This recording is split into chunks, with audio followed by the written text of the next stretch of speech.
The real change needs to come not in the companies, it needs to come in the people so much that they don't escape and people know how to tell between green and green walking.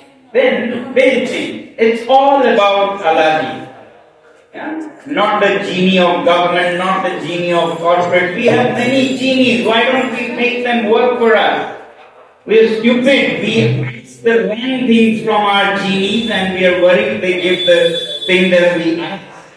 So I give you two weapons.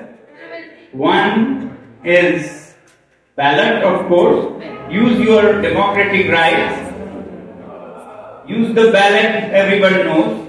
That's the best way to communicate with your government genie. Okay? The other is your wallet. Ballot and wallet. Wallet is your other communication tool or weapon to communicate with the corporate. So your wallet will vote. What you buy, what you don't buy will make them change everything.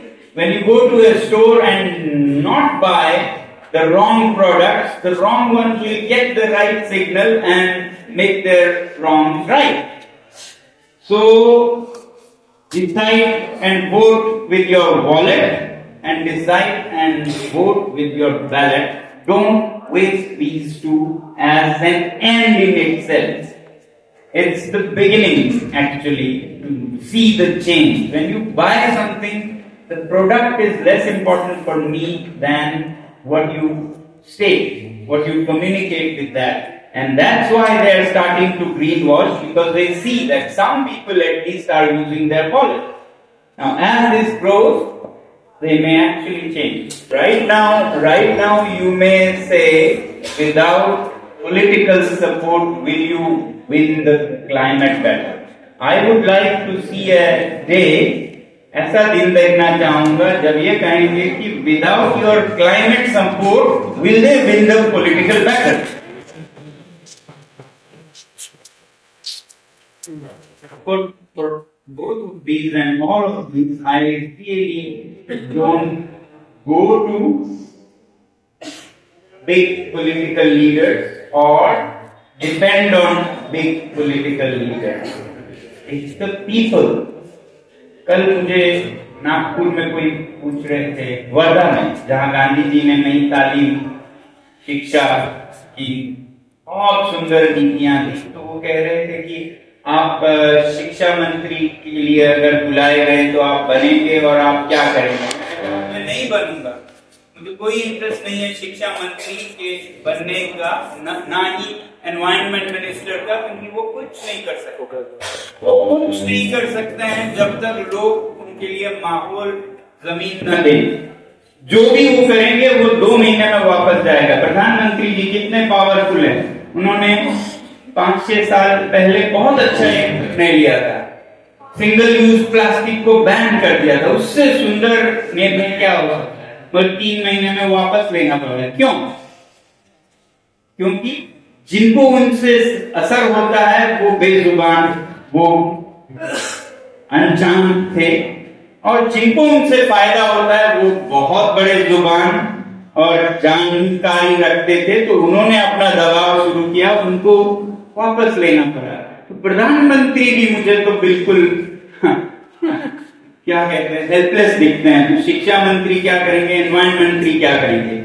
I will make the people who make the kings, kingmakers, kingmakers को बनाएं तो kings बदल जाएंगे, तो हालत बदल जाएगी। I would rather work with the people to change their priorities. जब उनकी priorities बदलेंगे तो शिक्षा मंत्री कैसे अलग जाएंगे, पर्यावरण मंत्री कैसे अलग जाएंगे, प्रधानमंत्री कैसे अलग जाएंगे? तो अलादीन को बदलना चाहूंगा मैं, जीनी को नहीं। सोचिए ना, कोई जीनी से हाथ जोड़ के गिड़गिड़ा के भीख मांग रहा हो, बेवकूफ नहीं लगेगा? जीनी से मांग रहा है, मैं नहीं मांगता। बच्चों के लिए कैसे एनवायरमेंट सेंसिटिविटी, संवेदनशीलता जगाएं पर्यावरण के लिए। मैं स्कूलों में बहुत कम अवसर देखता हूँ।